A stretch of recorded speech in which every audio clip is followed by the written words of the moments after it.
So there's research in the United States. Why do I start everything with so? We are so bad at that. Anyway, so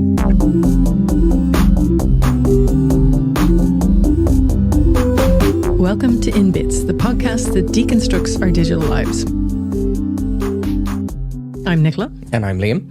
And what are you in bits about this week, Liam? I'm always in bits about this topic. It's called it's misinformation. So I'm going to deep dive this quite a bit. We're going to look at it more from a psychological perspective, why we believe misinformation or false information we encounter online, how it impacts our behaviour, and what we can do to combat it. So this is kind of like an introductory episode. Yeah, I was going to say, because this is like you could do a whole podcast just about misinformation. But it's for this, even as an introductory episode, I'm scared we won't get it done. I trust you. You're better at keeping us on track than me. So I'm going to start with the Eurobarometer. So do we need any content warnings for this one? No, should be okay. I'm going to talk about it in the context of COVID, but not in that level of detail. I'm going to keep it quite lighthearted in terms of the misinformation stories. That makes a nice change. Well, it's not me doing it, so that explains a lot. I think we can talk about misinformation without going too negative. So the Eurobarometer, I'm going to talk about two of their stats. So they said that 82% of Europeans have said that they agree that the existence of news or information that misrepresents reality or is even false is a problem for democracy. So the grounding of the problem. 77% of the same Europeans agree that the existence of news or information that misrepresents reality or is even false is a specific problem within their country. So it's a nice breakdown of that stat to go. Yeah. European level, yes, it's a problem. Countrywide, yes, it's a problem. There's only a slight difference there. If you search for misinformation online and news stories about misinformation online, you're going to see a lot of kind of it's actually often quite difficult when you're trying to identify real and fake stories when you do Google misinformation or search for it anywhere. In Ireland, we have legislation around misinformation or how we tackle fake information being posted online. We passed it back in 2022, but there was a recent article by Valerie Flynn in the Journal, and she was talking about or kind of giving us an overview of how that legislation is actually being enacted at the moment, because I'm going to talk about legislation in detail a little bit later, and I promise it won't be that boring. But she says that the European Commission is essentially in cooperation with Google, Meta, TikTok. They're trying to say that Ireland's legislation actually goes beyond the EU legislation and is actually too strict or too tough. So the law has yet to be amended. The government can't actually state whether it'll be in place in time for the presidential election. So this is specifically in relation to political misinformation, which I think is obviously something that's very prominent. In the article, she discusses how the ministers were meeting for this to take place and kind of review it in terms of pre-litigation to come into Irish courts. But the legislation was not enacted at local government level last year before the change in party. And they're now drafting amended versions of this same legislation. So it's actually not come into place. Okay. This is the kind of problem, is that we're supposedly creating legislation that's too difficult, yet we all view it as a problem. So it's a counterintuitive. Now, we haven't actually discussed what misinformation is. Okay, we have no boring definitions or terms yet. So Nicola, if you were to explain misinformation, what is it? So misinformation and disinformation are two different things. Misinformation is incorrect, inaccurate, or untruthful information that is spread unwittingly by people. They're not spreading it on purpose, they're not creating it on purpose, but they are spreading it. Whereas disinformation is information that is deliberately created to be false or untrue. Okay. And it's a nice kind of summary to what we view misinformation to be. So I have a few different pieces of misinformation and disinformation that we'll chat about. So from a misinformation perspective, the rationales or the motives are also important. And exactly the same in terms of disinformation. So intention is important with all of these. So some of my favourite stories are when the Pope, or Pope Francis, endorsed Donald Trump, who is actually the person who created the term misinformation. Well, or fake news, really. Yeah, which researchers don't really use because he's just politicised it to mean anything he doesn't like. But the thing is, as much as he's politicised it, it is also really valuable for creating kind of knowledge and awareness around what actually misinformation is. Yeah. So it's a bit of a double-edged sword. So false or inaccurate information posted online, which typically is not necessarily intended to deceive. The deception aspect is in what you've discussed, so disinformation instead.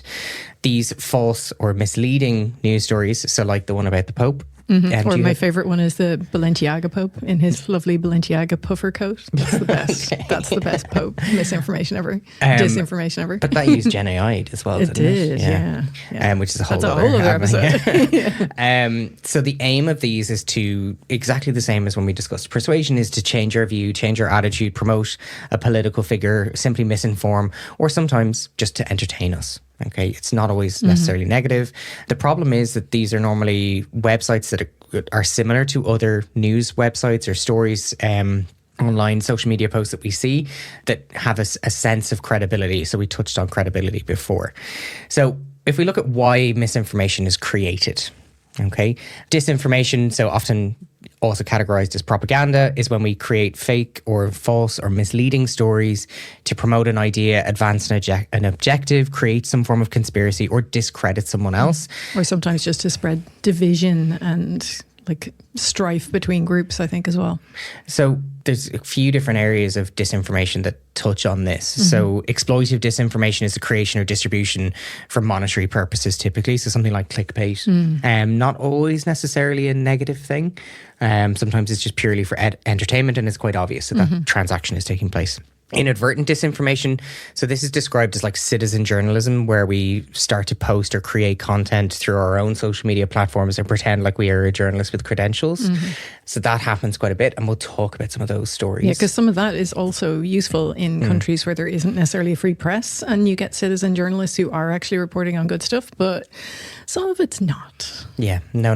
This is specifically focusing on someone who does not have the credentials and does not even fact check themselves. Okay. So disinformation or misinformation, it continues to grow in popularity because sometimes it's a sensational story that we find entertaining, or it's creating kind of ad revenue as well.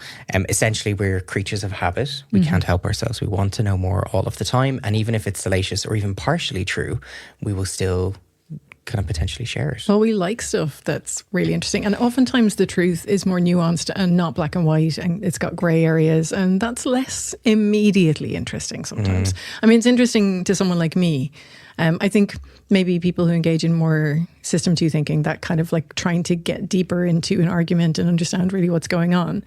But headlines that grab your attention, definitely more sensationalist, more black and white, are definitely more compelling. And we'll look at the different kind of thought approaches to how we interact with this information. It's similar to the elaboration likelihood model that we spoke about before, or the heuristic semantic model. So do we approach this from an emotional perspective, or are we looking for a factual one instead, or are we using a little bit of both? So misinformation, there's a few different categories of this types of content. Some are more harmful than others, so you'll be able to differentiate these as we go along. So clickbait we've spoken about. So this is where I put up a false or misleading story and I'm trying to make some ad revenue by you reading my entertaining story. It typically deactivates things like ad blocks to allow for advertising to come through. So if you start to see some of those kind of telltale signs, you probably are on one of those. It's like one secret trick to lose 10 kilos in 1 week. Which it just looks like spam anyway. Yeah, it does. But like some of my favorite websites do use some of these. Like if you follow any like kind of travel websites or anything where they have a scroll based feed, as you continue to scroll, you're actually scrolling through multiple pages, not a single page. So you start to see, or you get more pay per view adverts in terms of click per view. So in terms of how ad revenue is generated. So that's clickbait. Are there any particular clickbaity stories that come to mind for you? Well, other than BuzzFeed, which is entirely clickbaity stories and which have made a huge amount of money from doing that. I think it's like well over a billion, 1.5 billion, something like that now at this point. But one that really stood out to me kind of recently-ish was last Halloween in Ireland. A whole bunch of people, like many, many hundreds of people, turned up on our main street in Dublin, O'Connell Street, for a Halloween parade that they were all very excited about. They brought a whole bunch of their kids along to it. And it turns out, well, at the time they were calling it a deliberate online hoax, an elaborate hoax, because there were no parade stewards, there were no Gardaí, like the police force weren't there to look after it, anything like that. And eventually the police came along and said, there is no parade, there's no permit for this, you all need to go home. And what happened was there was a website that is an AI generated website designed specifically for Halloween and for different Halloween events around the world.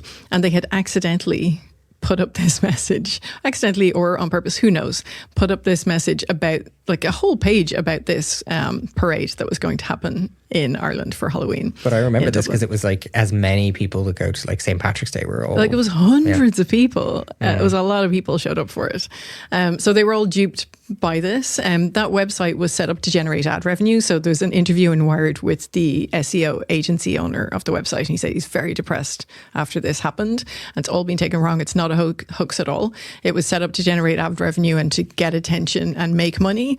But actually it was just false information. And in future, they're going to be more careful about the AI generated content that they put up. But any misinformation stories like this, where there's a post that goes up online and it's trying to get people to act in real life, there's a series of these that we've seen in relation to like riots and protests. So just because you see it does not mean it's true. No. There is also propaganda. So news pieces that are potentially just there to mislead, promote an ideology. There are so many of these. So I'm not going to touch on too many of them. There was a story that I still use when I discuss this in class, which is how Trump was going to send migrants to the west of Ireland and the county councils were going to get a pay per head for that. There are other forms of misinformation which are satire and parody, and I think this is my favourite type of misinformation. So websites, they publish completely fake stories for entertainment or parody. This is particularly meant to be harmless, and it just is about ad revenue generally, or getting people to share and get more people to engage with their content. In the world we live in, it's getting harder and harder to tell what is satire and what is real, though. But you just go to, I would just go to a purely satire-based page. Like The Onion or Waterford Whispers. Waterford Whispers I love. Like The Onion is great. There is some research, though, to show that although there's no harmful intent in it at all, it actually can increase polarization. Really? Yeah, it basically moves you further away from hearing other opinions, and you become more in a kind of a bubble of people who believe similar things to yourselves, and it increases polarization that way. Like an echo chamber effect. Yeah. Okay, interesting. I will watch out for that. Although I don't think I go on to like Waterford Whispers expecting my political views to be changed very much. We also get misleading headlines. I would typically call this sloppy journalism. So news stories that are not completely false, but are distorted. Okay, and these distortions typically are some form of sensationalist headline. There are a series of different newspapers that will do this, so shout out to The Sun. And they misquote or they misrepresent data. So I'm going to show you a headline, and I would like you to read it out for us, please. Yeah, I know this one. Yeah. 1 in 5 Brit Muslims sympathy for jihadis. And with this particular page, it has a person in a stereotypical terrorist kind of pose, I think is the best way to describe this. Well, they've got like a face covering and a knife and stuff. So it's just very sensationalist. It also connects King Charles on the left-hand side in the margin to saying that Islamic State are causing global warming and the climate crisis. Stretch. So we'll leave that one there. So the actual question that they asked participants generally: do you have sympathy with young Muslims who leave the UK to join fighters in Syria? Okay. So that's a much more general question. Like, sympathy is a very broad thing. And also, wasn't this around the time that a lot of people had left the UK to join fighters against ISIS in Syria? And they were actually held up as heroes as well. But sympathy, like, I can sympathize with marginalized groups who feel that a young person has gone to fight for their rights or their freedom. But sympathy doesn't necessarily mean that they agree with behaviors that they're engaged in or agree with violence or anything like that. So saying that, British Muslims have sympathy for jihadis is not an accurate representation of that question at all. It's not if it was a part of a piece of research a student was doing and they presented that, their work would be really put into question because it's completely misrepresented itself. Now, this has come from a time in the UK which was post-Brexit and was very polarised around immigration, and it was one of those issues. And these types of headlines start to have a contributing factor. Yeah. Well, The Sun has just so many Islamophobic headlines, so many. But the potential impacts of this, so changes in social policy, division at local level, kind of just inciting of racism and hate generally. They're the forms of misinformation or types of misinformation. And one of the preconceptions that we often have is that kind of this age bias around who is more or less likely to be susceptible to misinformation content. Do you have an idea? Yeah, I think older people are. Why? I think that they don't have sometimes, now this is obviously a wide generalization because lots of older people have loads of media literacy, but some older people don't have as much media literacy. And for example, they're much more likely to comment positively on AI slop on Facebook. So they don't notice some of the characteristics of AI or fake news or misinformation as much perhaps as younger people. But I think it's probably reasonably high across the board. And it is fairly high. Depending on the gender of the participant, the age of the participant, their education level, it fluctuates quite dramatically. So I think we have to be careful about making sweeping statements of just like one age group or one category, unless we have a specific example like that. So the National Youth Council of Ireland, they did a report last year. And in the report, they were looking at young people vulnerability to disinformation or trust in institutions. That was generally what they were asking. They discussed a couple of areas in that report, but there's some that I find particularly interesting. So they were talking about how adolescence is a time of uncertainty, and some, as a result of this, some might be attracted to more kind of conspiratorial thinking, challenges in assessing the credibility of the information. I think that depends on the individual and the age and who they're encountering, because there's a number of different resources out there to teach critical thinking skills. And they say that young people are the main targets for aspects of disinformation. And they're also online more, so they encounter more stuff. So they're going to come across more mis and disinformation as well. Absolutely. So they have a greater reliance on social media. They use it a lot more. There is more research that looks at how quickly young people see extreme content. So we know on TikTok, they experience manosphere-based content quite quickly through identification of algorithm. So an algorithm directing you towards kind of similar recommendations based off who your peers are connected to and the type of content that you interact with and share as well. So you're more likely to experience misinformation content if someone in your network is also encountering it, sharing or commenting on it too. Okay.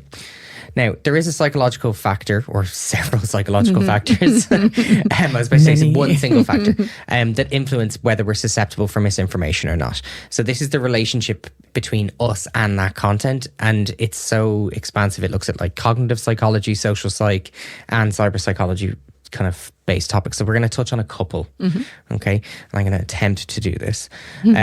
So the first of these is informational influence. So when information is accepted from another person is correct when it appeals to our own reasoning. So yeah, that makes sense to me. Perfect. Normative influence by comparison is when we accept information simply because we want to fit in with the person who shared that content or shared that message with us. So we see this when someone is in some form of hierarchy, has power or sway, their content is more likely to be shared as well. Now, we also talked about Robert Cialdini's principles of persuasion. So we see elements of things like the authority principle. So when messages were shared around COVID, or any form of kind of like weather-based emergency, these text messages rely on authority. So I've heard it from a guard or a member of the Defence Forces. So a guard, for anyone who's not aware, is a member of the Irish Police. Social proof as well. So our peers are doing it. They're all going out and panic buying bread and milk and toilet paper. So, oh my God, there's something must be happening and I must do the same thing. And for anyone who's not Irish, we panic buy bread at an astounding rate in Ireland whenever there's going to be bad weather. There's just no bread left in the shops. Several pans of bread. It's the only thing that gets sold at that level. It's hilarious. Yeah. And then things like scarcity, so limited time, resources. I must act now, or I need to do this now, otherwise I'm going to miss out. In addition to social influence and persuasion, we encounter information online in which we encounter fallacies, so false reasoning, and these are impacted by our own bias as well. Of course. So bias, again, as a quick recap, we have a few different that are specific to misinformation. So obviously cognitive bias, so something that already aligns to our existing beliefs or expectations. That's kind of one of the most common ones. Availability bias, I think, is interesting. So the more you see this content, so we basically believe what is easy for us to recall. It's there in the forefront of my mind. And like what you were talking about in our very first episode, like sensationalist content, it sticks in your head and it's drawn forward. It's also what brand awareness builds on, right? That idea that if you see something over and over again, you become familiar and you like it more. But this is familiarity bias then. So the frequency to interact with viral content is more likely to be believable. So everyone is sharing that content, and it's because it's obviously interesting. But this starts to resonate. So all of these together, the persuasion principles, our biases as well, the cognitive and emotional appeal of some of these stories that we see, they start to make us believe information that doesn't necessarily always align to our existing beliefs. So countering cognitive bias to get us to believe them. So COVID was a good example of this, the result of vaccine skeptics, and they were more likely to believe and share misinformation content about vaccine safety as a result. So this is the Dunning-Kruger effect, so where people with limited knowledge or expertise overestimate their expertise. They don't know what they don't know, basically. But they share this information out as if they do. Yeah. That's the problem. We saw this in the UK as well, different topic areas. So they were talking about climate change. A series of climate change experts approached government in their last government, and the last government essentially ignored them around their climate and their energy-based goals. So the people in government thought they were more expert than the experts and decided to make decisions based around that. Yeah, great. Surprise. Emotions are important as well. So if it triggers a fear in us, outrage, that's going to spread very quickly. From some of our discussions around persuasion and how people interact with information, we share, we believe it, and we pass it on to someone else. Now, in Ireland, there's lots of misinformation topics. One of those is immigration. And it stirred up a lot of fear, resentment, influences public opinion and policy discussions. Now, I will premise this by saying I am not an expert in this space. I am not an immigration expert. I do not have a research background in immigration. I do not work in social policy or social change or with any decision maker in this space. And I think that's really important for me to premise, because when we see stories like what we generally do see around misinformation and immigration, they start to prey on genuine concerns that the public do have, which I think are valid. So things like public safety, community policing, community resourcing, without any consultation sometimes of fact. Yeah. So these stories get aligned quickly. So I think it's easy for extremist groups to align people's genuine concerns about feeling safe on the streets with immigration when there is no relationship between those things. Like, there is plenty of evidence from other countries. I haven't specifically seen it from Ireland, but from basically any other country that has significant immigration, that first generation immigrants are far less likely to commit crime than original citizens of the country. Second generation are still less likely, and only by the third generation are they as likely as original citizens, to commit crime. So actually immigrants tend to behave better, probably because their status is uncertain and they don't want to get kicked out of the country. So there's a degree of like self-restraint there. But that idea of aligning those two things is very easy for right-wing extremists to do. But if they're also being aligned or discussed, not even directly connected to each other, but being discussed in the same paragraph, the same article, this applies an implicit association to these two topics that they are related together when they aren't. So this is particularly dangerous. Yeah. And I think one thing that's, I suppose, makes people more at risk, particularly around topics like this, is when you have homogenous social groups. So in other words, when we all have social identities, right? And some of us have very varied social identities. We have a lot of different aspects to ourselves. And in those aspects of ourselves, we interact with lots of different kind of people. So if you're a social activist, you interact with people in your social activist group, but you might also have a work group, and you might have friend groups that are quite different to each other, and like some from college, some from different work backgrounds. So you might have a range of kinds of people, different ethnicities, etc., and different ways of thinking. And that broadens your mind and it makes you much more open to ideas, and it also makes you less likely to fall for misinformation. If your social identity is very homogenous, so let's say you are, and I'm only saying this because it's an easy example, it's not that all religious people are like this, but if you're religious and you're part of a church, and then everything you do is related to the church, so all your socializing is with your church people, so you do maybe Bible study and you do social stuff with them, and maybe you work with people from your church as well. You are interacting with the same people or the same kind of people all the time, and that's less likely to give you different perspectives. So that's something that you see in America quite a lot. Some people's social groupings are very, very limited, or social identities are very limited. And it makes you much more likely to fall for misinformation because you just don't have information about a lot of different kind of people. So particularly around immigration, it's a problem. There's a piece that CNN did about QAnon a couple of years ago now, and that reminds me quite a lot of it. So the person in it, she discusses how she withdrew from the news and she would only get her news from members within the same group. Yeah. She would get the majority of her news from TikTok, and she wouldn't actually fact check any of the information. She would believe that, and it was just building on her own biases and her kind of like her family perspective and views, which would all be aligning in the same way. Yeah. And then that reality check afterwards was particularly difficult in that case. I think it reminds me of cults as well. Like one of the reasons they separate you from your friends and family is so that you don't have other perspectives on the information they're giving you. Yeah. And conspiracy theories often do that too. They make you feel like you're special and different and you know this stuff, and anyone who doesn't know it and doesn't want to take it from you is trying to bring you down, and that they're jealous of the knowledge you have and stuff like that. There's a lot of similarities, I think. But it kind of highlights the problem, the kind of source problem of how misinformation impacts us and our decision making. So I'm going to bring us back to the Eurobarometer again. So they said that 83% of people they surveyed think that disinformation threatens democracy. 63% of younger Europeans come across fake news more than once per week. And then 51% of Europeans think that they've been exposed to disinformation online. I think the last one is really interesting. 51% think they have been exposed. Okay. Yeah, when in actual fact, probably most of them have. Yeah, I would say probably most of them have. Now, I'm going to kind of go into the impact of misinformation. We're going to look at it in terms of a decision-making outcome and what we've actually done in the past. Let's break it down. So in the US, misinformation about COVID vaccines led to lower vaccination rates and higher infection rates. And it's interesting because that wasn't across the board. So there was a really interesting study done. Now, they only looked at Florida and Ohio, but I suspect you would find it across the other states as well. And before the vaccines were introduced, there were excess deaths among Republicans and Democrats at a very similar rate. But after the vaccines were brought in, there were much higher excess deaths among Republicans than Democrats, because Democrats were far more likely to actually take the vaccine, and that prevented a lot of deaths.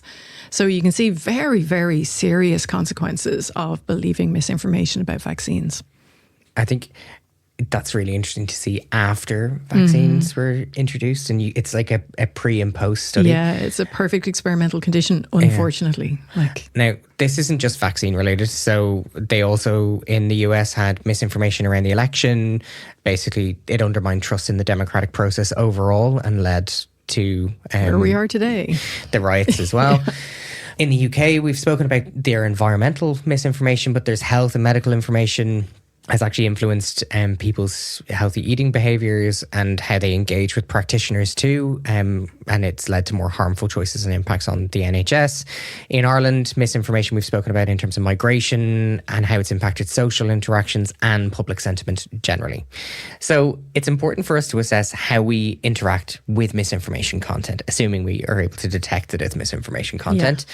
So because this will give us an insight into how we change our resulting behaviour if we do change it at all. Kim and Dennis, they did a piece of research back in 2019 and it looked at how we manipulate presentation of content. So this is the source of an article and how it influences whether we trust it or not, and how users on social media then engage with it. So they identified that making the audience consider who wrote the article influences how much they believe it, and the source of the actual message being the main reliant one in terms of credibility. Didn't it make them less credible of all sources, regardless of whether they were credible or not? Yeah, spoilers. So it just increased skepticism overall. Yeah, so it actually makes everyone more skeptical, no matter whether the source originated from a positive area or not. The more believable or credible the article is, that makes us more likely to share the article. So that's the interesting part. Confirmation bias was present in the research though, okay? So if it aligned to our existing beliefs, we're more likely to believe it, even if it's from an unreliable source. And I'm going to test your confirmation bias in a few minutes.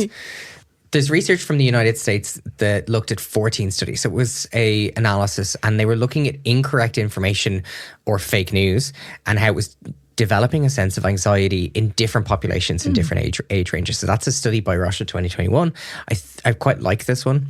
So they were discussing it during the first few months of the pandemic. They looked at the plandemic, the hidden agenda behind COVID-19, and when that went online and obviously became more viral. So the show actually encouraged conspiratorial thinking. It suggested that people were making money from the pharmaceutical industry for COVID, companies, hospitals, and their treatments were actually inducing COVID-19 rather than preventing it, impacting respiratory illnesses or other illnesses generally. So it was contributing to fear and anxiety around this. So they coined it as the plandemic. And this successful campaign resulted in vaccine hesitancy and anti-lockdown sentiments and encouraging people to counteract some of these. And they said that it's likely to have actually impacted the public's willingness to comply with public health measures generally, even post-COVID, and therefore potentially contributed in the time to the spread of COVID-19. There's a series of different misinformation stories around COVID-19, obviously. Can you think of any particular stories? Oh, there's so many. And people hold conspiracy theories that contradict each other directly. Like the CIA invented COVID and they were trying to spread it in China, but also China created COVID in the laboratory in Wuhan, and also something else, and also something else. And it's not that serious and everybody's overreacting, but also it was created to kill people deliberately by the Chinese government and stuff. And they would believe multiple conspiracies all in one go. But there are misinformation stories about COVID that actually don't relate to health as well. So like one of my ones that I read, it was during one of my like 5K lockdown walks. I remember this so well. And I was reading a story that was discussing how a particular kind of more right-wing leaning journalism was discussing the fact that we were actually in a lockdown, not because COVID was even happening, but because the government needed to install 5G phone signal towers, and it was going to impact like chips in our brain and through the vaccines, and like it was just this mad rabbit hole. And I was literally just like, how have they gotten to this point? And that's actually, you were talking earlier about the authority principle being invoked. There were loads of text messages going around saying civil defence has been, enabled, and you're going to see the army on the streets to enforce this and blah, blah, blah. Defending those towers. Yeah. It's just silly. It is. So how do we actually combat misinformation? There are strategies. Some people say that we should like infiltrate people who share misinformation content. So they're similar to like trolling. It's such a bad idea. And it's just, it's not appropriate. But it's also pointless. Like if you have people who believe in conspiracies, fact checking doesn't do anything. In fact, it sometimes sends them further into the burrow. You can only really get to people through like human connection. So infiltrating conspiracy groups isn't going to do that. Yeah, it doesn't work. No. Okay. And it's unethical. It is. Education is key. Okay, so that's my favorite phrase with a lot of this. It really is. So Finland have a really nice example of this. So they have digital strategies to improve critical thinking skills with young people. There are a series of these throughout Europe. Like Webwise here does this quite well with young people, getting them to critically evaluate sources. And it's really interesting if with our postgrad students, I give them an activity and the guidance I give them to spot or identify misinformation content is actually from Webwise. It's really good for any age group. Like it's aimed at children, but it's really good for any age group. Yeah, but it's getting you to go through the steps and stages. Yes. And it's such it's about 7 points. And I get my postgrads to look at it and they're like, oh yeah. And I'm just like, yeah, and this is designed for young children. But it is what we need. So trying to enhance or analyze critical thinking. So looking at the source of a message. So there's research by Douglas and colleagues that has looked at this, and it improves or increases our likelihood to identify or spot misinformation, utilizing elements like the elaboration likelihood model. So looking at who the audience is, what's the intention of the message, is it peripheral cues or is it central ones, trying to get us to change our position or our thinking. Social media regulation obviously is one of those tools. So machine learning or AI is being proposed to block ad revenue generating websites for that clickbait element aspect of it. It's quite difficult. Like I have some sympathy for social media regulation around misinformation because it moves quickly and it changes quickly. So like when COVID came along, the algorithms weren't designed to pick up on that. So I think you need a combination of crowdsourced misinformation spotting and algorithmic. But I think it's so nuanced that AI is never going to be the sole source of this. And we saw a number of changes in social media companies not too long ago around how they deal with misinformation-based content and what can be said on these platforms. And as a result of this, the human element is missing of what is appropriate or what is not appropriate, rather than just, here's our guidelines. AI bot, please check against these guidelines and whether they're being breached or not. Yeah. And also some platforms now care a lot less about it than they previously did. Like Twitter was always not particularly amazing for misinformation. And now misinformation is spread by the person who owns it. But they used to have kind of checks and balances involved. They had a strike system on Twitter at the time around sharing misinformation. And if you shared too much, you were gone. Yeah. And it was like, it was an effective strategy. Okay. So this brings us back to legislation and social media platforms, and we'll touch on this again in a few minutes because I have a few examples of someone who does it really well. And I'll let you guess where it is. So consistency is there in the research, and this consistency isn't necessarily good. Within all of the research, confirmation bias and source manipulation are two problems in relation to trust. So the credibility of an article actually depends on who has created the article, and increased credibility does equal increased sharing. So if you believe it is genuine, you are more likely to share that content. They also say that interventions shouldn't necessarily just focus on the type of content, but why we intend to share it. So users who share false content may do so typically for like entertainment, and their audience may associate it as kind of public support for that content too. I think people do that. Like, if you remember the J.D. Vance story of him liking his couch a little too much, that was someone who created a piece of disinformation about it as though it had come from the book. It had a page number reference and stuff, so it appeared to have come from the book. But people, after it was shown to be untrue, people spread it anyway because it aligned with their support for a different party and it made him look ridiculous, which was what they wanted to do. So they weren't spreading it knowing that it was true or thinking that it was true. They're spreading it knowing it was untrue, but it was still entertainment value. So sometimes people are doing that deliberately. Oh yeah, and it's still not okay.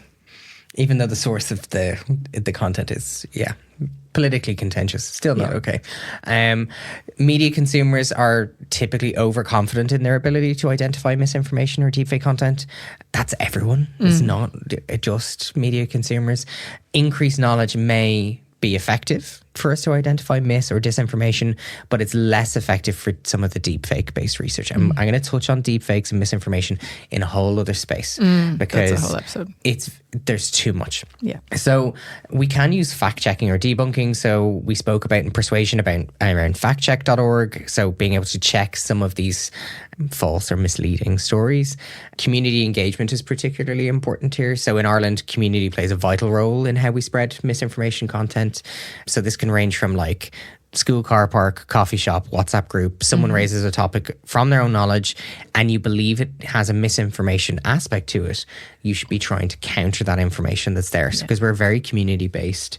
And when we talk about like, we can't just like fact check and someone is going to be fine and happy with it. It takes much more time and nuance, and this can be more effective at a community based level. And it would be great to get people to just do a basic Google of stuff before they share it. Like the amount of stuff during COVID where people were saying if you drink boiling water, it washes it out of your throat and, you know, that'll get rid of the germs and stuff. And various things like that were like people were desperate for information and for something to feel better, but a really quick Google would have told them that wasn't true. But people hear something and they cling on to the bit of hope in it and spread it because of that. But this brings us back to like critical thinking skills. When I have students come in undergraduate or postgrad, the first thing I tell them is if they don't learn anything else in psychology, it's okay as long as they learn how to critically evaluate information. Same. Of course, I hope they learn more than just critical evaluation, but it is the one important skill that I think they need to have. It is the one quick trick. So we're going to test your ability. Okay. Do I need to look away from the screen? No, okay. I don't have any answers. Okay. So I'm going to... Well, nobody has any answers, Liam. We have to be okay with uncertainty, right? Sure. So I'm going to show you 3 headlines and the extracts from different news sources. And I would like you to identify which, if any, of these stories are real. Okay, cool. The first is... You want me to read them? Yeah, I'll let you read them. So, the Minister for Transport, Deputy Eamon Ryan, came to Limerick on a train and sent down the state car with his bicycle in the boot. I can feel my own bias at play in my head here. It's seems like the kind of thing he would do.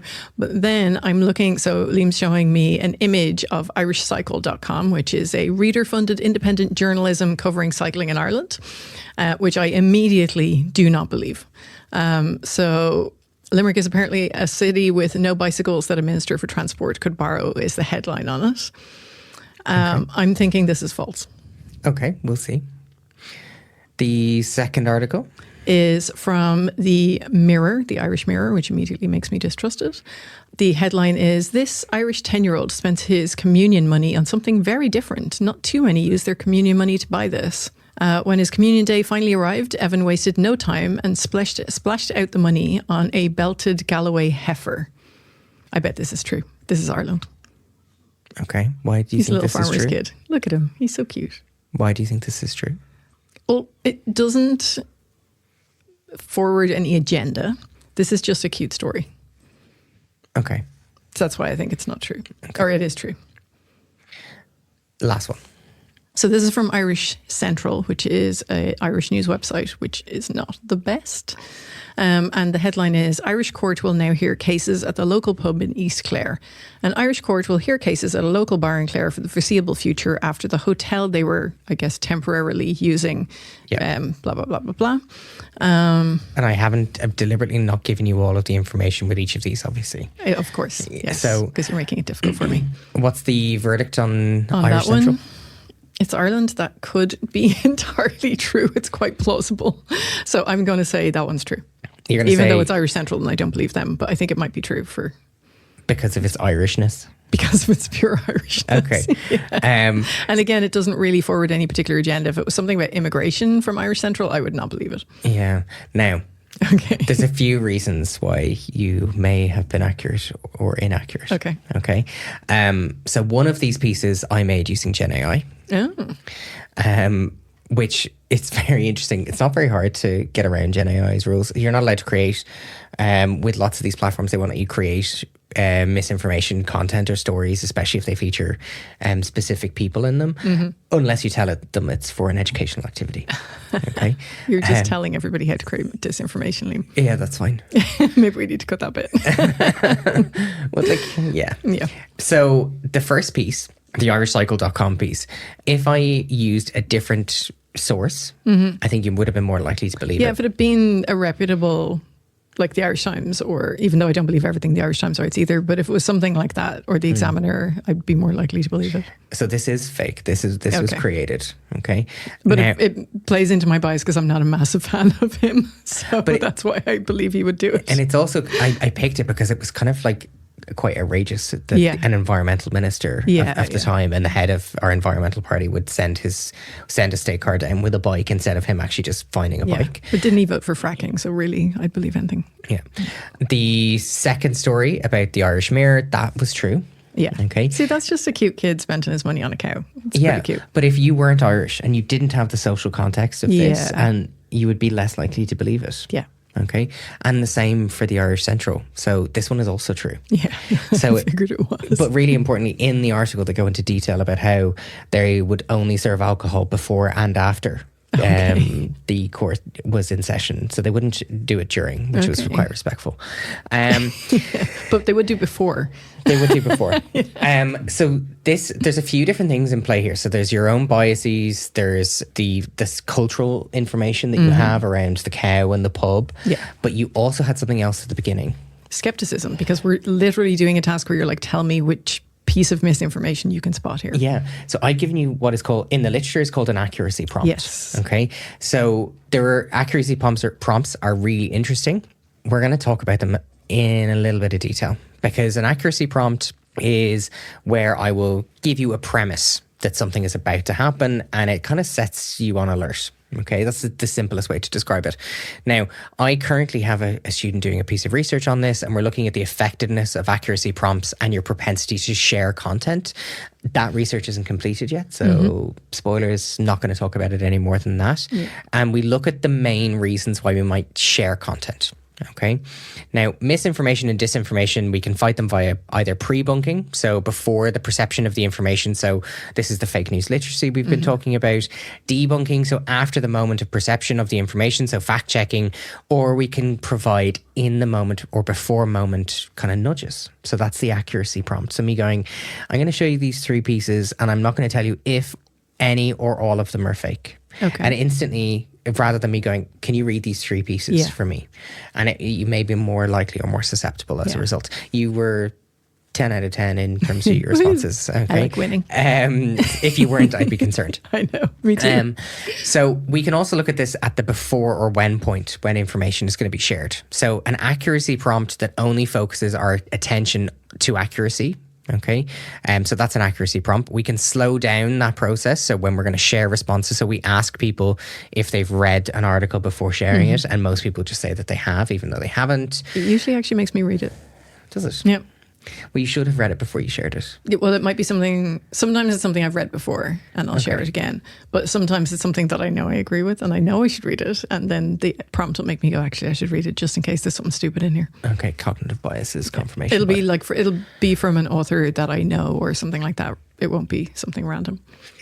The final aspect of this, though, okay, if I bring us back, the final aspect is social norm nudges. So they use our peers, okay, and they try to get us to consider this from their perspective. Accuracy prompts are interventions that are essentially designed to get us to be more accurate with the information we're interacting with before we start to share it. So what are social nudges? How do they use the influence of peers to get them to... So it's also how widely this content has been shared. So it kind of gives you a bit of information about, like, all your friends have shared this.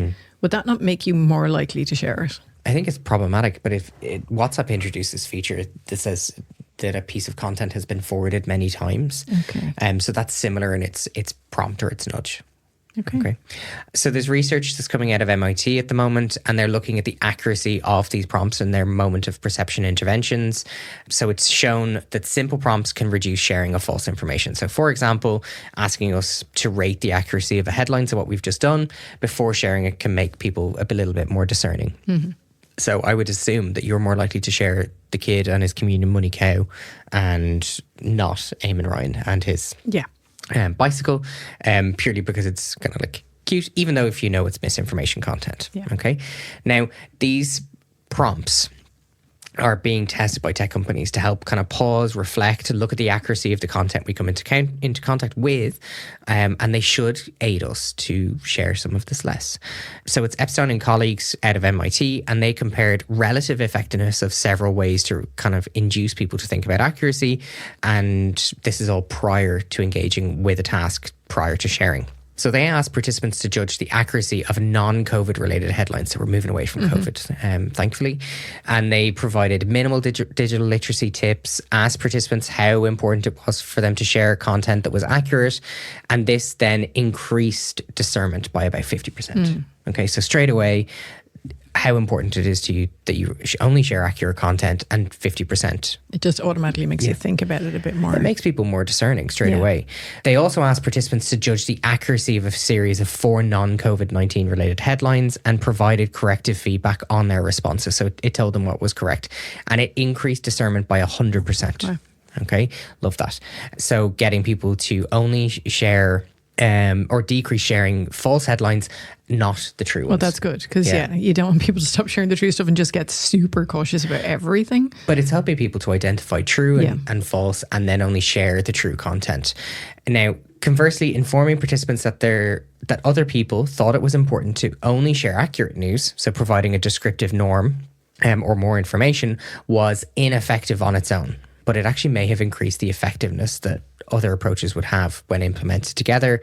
So in summary, they found that 2/3 of people were more likely to identify real content. So that's a win. And when a separate group of participants came in that were recruited at the same time, okay, so similar participants, they were then asked if they would share the same set of headlines online. Okay, so separate cohort of participants, the results were strikingly different. So 54% would share true headlines, while 48% would share misleading headlines. Pretty much identical.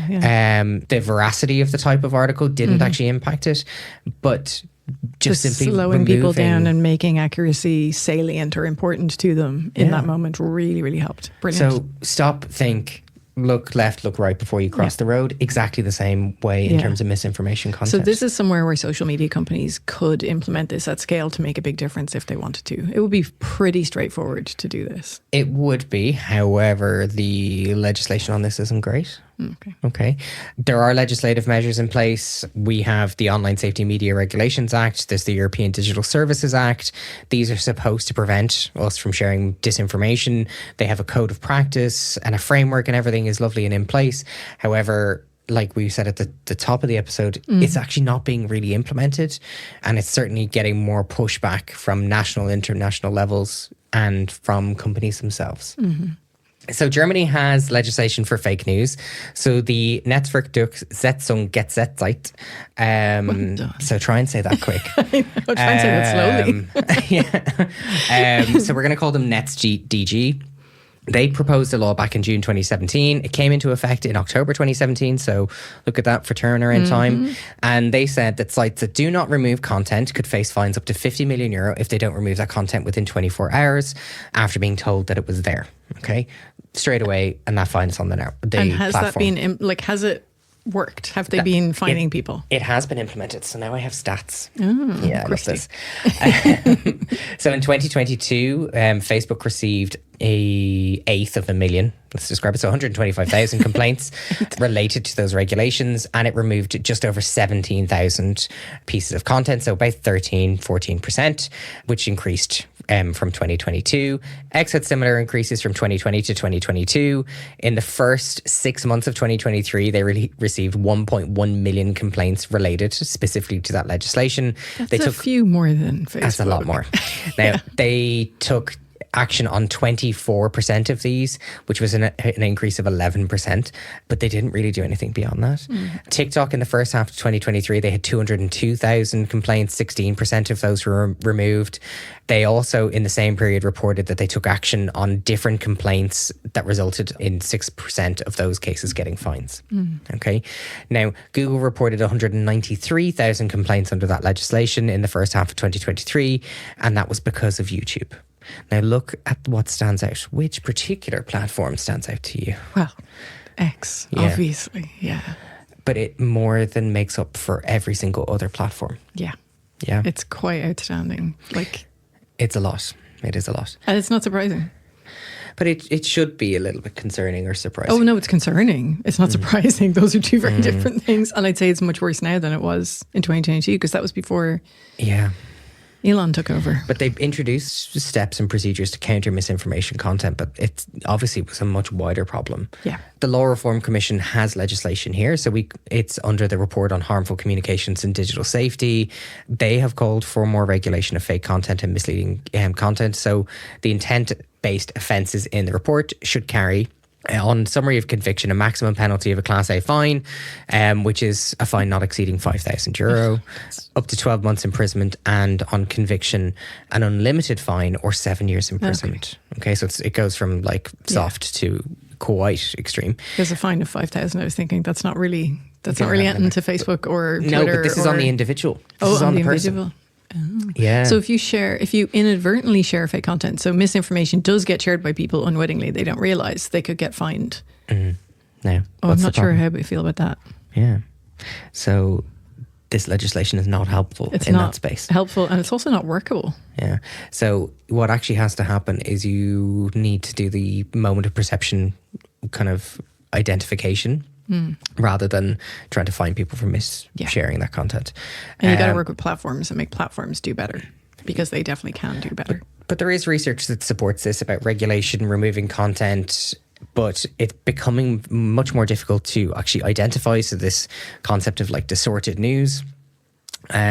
So it's very difficult for us to regulate, because we're not entirely sure how much of it is factually incorrect or how much is correct. So if I share a misleading story that is 2/3 correct, and there's only a few tidbits that are not correct, am I breaching that legislation? Yeah. Or hyper partisan news, where it takes a kernel of truth and twists it to mean something else. misinformation as a topic is not straightforward. There are many nuances in the types of content that we share, the intentions of the content we share, how we then interact with it and process that information, how our own existing cognitive or social biases can impact us, and whether we choose to share that content or not. Digital literacy training, all of those are really important. But we now know that things like moment of perception or interventions in that space can be more effective for us to actually spot misinformation content and then only share accurate content. So I think that is a really interesting area that this research is going in. I think it's really good because fact checking has its problems as well. Like part of that is that if you see a whole bunch of articles and some of them are fact checked and some of them aren't, you're going to assume the non-fact checked, the ones that aren't flagged by a fact checker, are true. But it just usually means they haven't got to them yet because there's such a vast quantity of media out there that it's impossible to keep up with. There's too much content. Yeah. Okay. That's it for today. I'm done. What I would like you to do is stay informed, stay critical of the information you consume. That is your best way to counteract misinformation. Thank you. You're very welcome. And thank you all for listening. So you can catch us in Tuesday, 2 weeks' time at InBits Podcast, wherever you get your podcasts. We're also on all of your socials, so YouTube, Blue Sky, Instagram, and TikTok at InBits Podcast.